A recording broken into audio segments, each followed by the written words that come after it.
Hello everyone, welcome back to my channel. I'm Miss Honeydrop. In this video I'll be talking about spiritual lingo, what it means and the misconception that has surrounded it all these years. Just before we start, do share, like, subscribe to my channel and also hit the notification button so when new videos like this one comes out you would be immediately notified. Okay? So, what is spiritual lingo? Spiritual lingo. Wow, it's an interesting topic.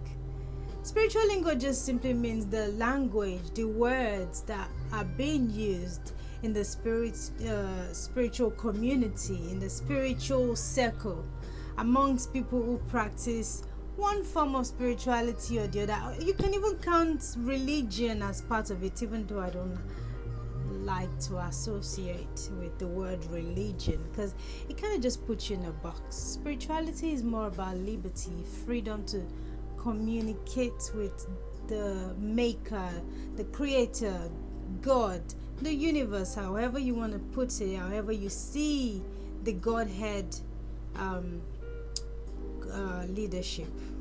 That is up to you. I'm not here to define who God is, who we should revere him to be or whatever. Everyone sees him differently.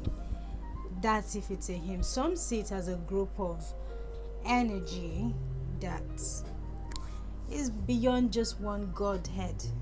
But anyway, spiritual lingo. I digressed a few seconds ago, so let's bring it back home. What is spiritual lingo? Spiritual lingo, like I said before, are the words, the language used among the spiritualists. Now, one of the words that people get spooked when being used is ritual. When they hear the word ritual, they're already thinking all kinds of things, especially in the African community. When you say ritual, they're probably thinking of some blood sacrifice of a human being somewhere, and I'm like, nah, it's not that deep. Ritual simply is the process of communicating with God, praying, putting out your intention, speaking into the universe. The part of you that goes on your knees and puts your hands together, that's also a ritual practice. Ritual can be anything, really. It can be anything. It's all defined by you. Angelic ritual, prayer ritual, cleansing ritual, any type of ritual. Do you understand? It's not as deep as people make it look or sound. It's just kneeling down, like I said, is a ritual. I know some people who feel like their prayer isn't complete until they are kneeling down with their hands in a prayer mode, or just getting into yoga pose or meditative pose, lotus position where you seated like that. That is their ritual. It could be anything really, but I'll leave it at that. One of the such words also that cause chaos is occult. Sorry, need some water. Occult is another word that causes so much confusion. When people hear occult, it's like cult, oh, a coven, those kind of stuff. Calm down. It's not that deep, okay? We're not here to talk about coven or witches or anything like that. Occult as a word simply means hidden knowledge. Something that is not known to the general populace, is not known to everybody. It is known to a few, a chosen few. And let me just correct this. The fact that it is not known to everybody is not because the knowledge is not readily available. It's because people are running away from it because they are scared based on whatever nonsense they've been told, especially these Hollywood movies, Bollywood, Nollywood. Gosh, they're not helping. They have messed with people's head long enough. It's pathetic, the kind of things they portray in the movies. The way they use the words carelessly is irritating, because they exaggerate certain things, and I'm like, if only it was like that. If only. But it isn't. Anyway. Psychic. What does it mean to be psychic? Psychic, I personally think being psychic is just being spiritually aware of who you are, knowing you've got spiritual gift, knowing how to use such spiritual gift. Anybody in this world who can dream, hear messages, see vision, you're psychic. That's my belief. You can quote me wrong. You can come under and leave a comment and say, oh no, you're chatting shit. It's okay. That's your opinion. Psychic to me is anyone who is able to tap into the other dimension over and beyond the 3D world that we live in. That's psychic enough. Okay? Yeah. Initiation.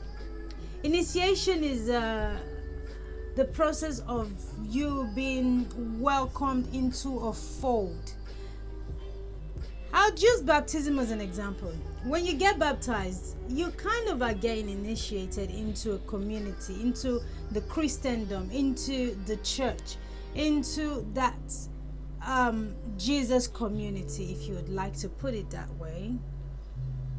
That is basically what initiation means. The same as ordination. Ordination is being ordained for a position of a priestly position, priesthood or something like that, called to serve. Initiation, ordination, that's what it means. What does shadow work mean? Shadow work is talks about the dark side of you choose to ignore, but is very, very present.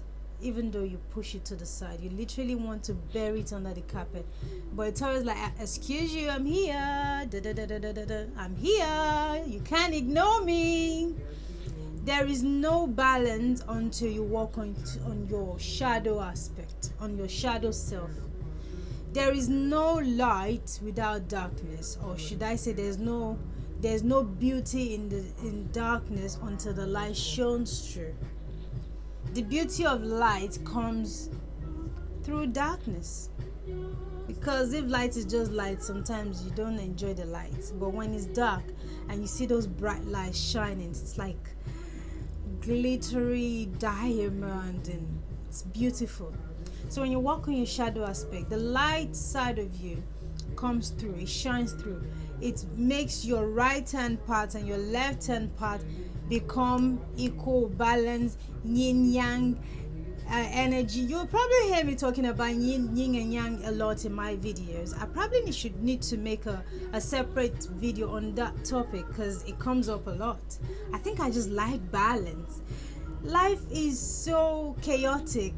I mean, why not just do something about having stability and equality in your own person?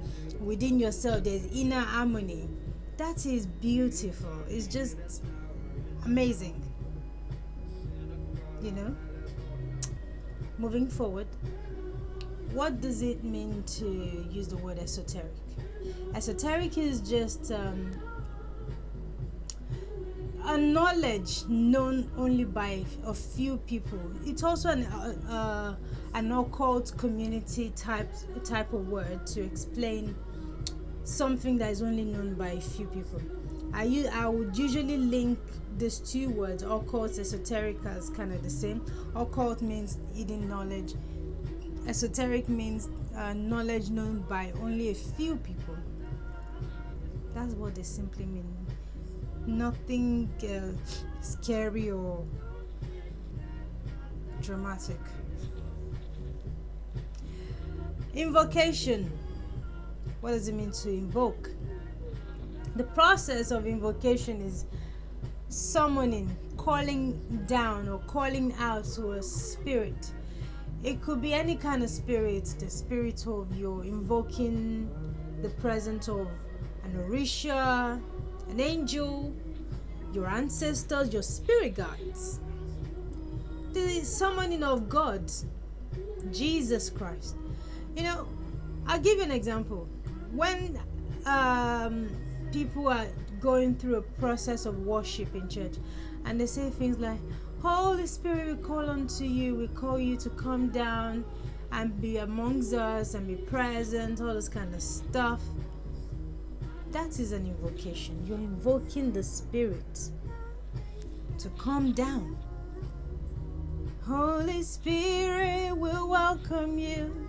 You're welcoming Holy Spirit. That is more or less an invocation.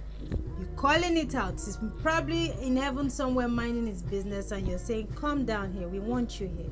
We invite you here. That is invocation.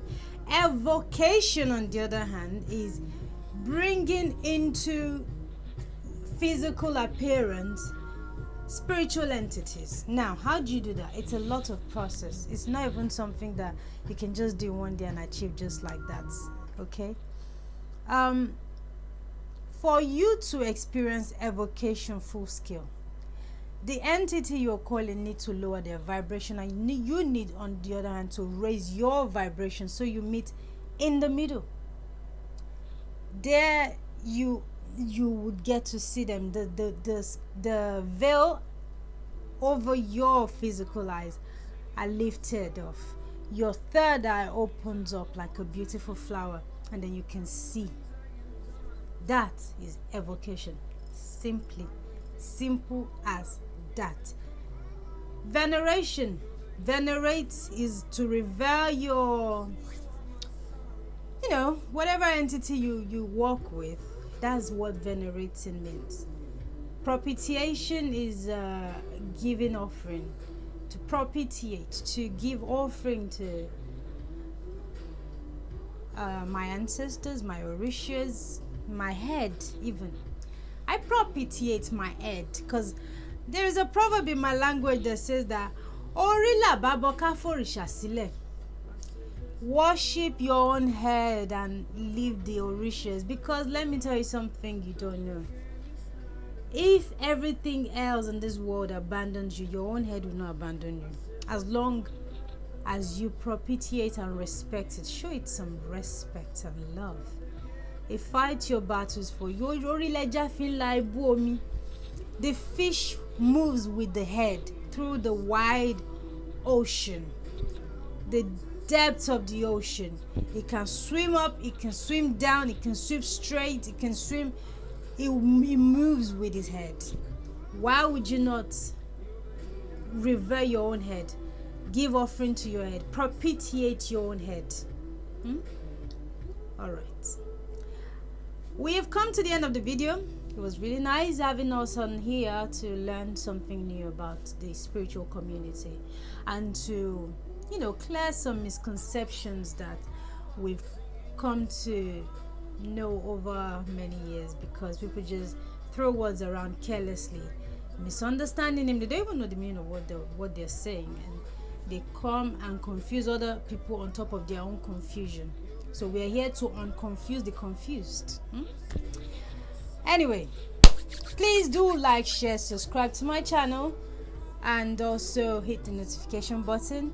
It will be really much appreciated when you send these videos out to your loved ones, so they can also learn from this and pass on this information. We keep learning from each other. That's what we're here for. We're not here to just gossip and eat and all the other things in between. I'm kidding.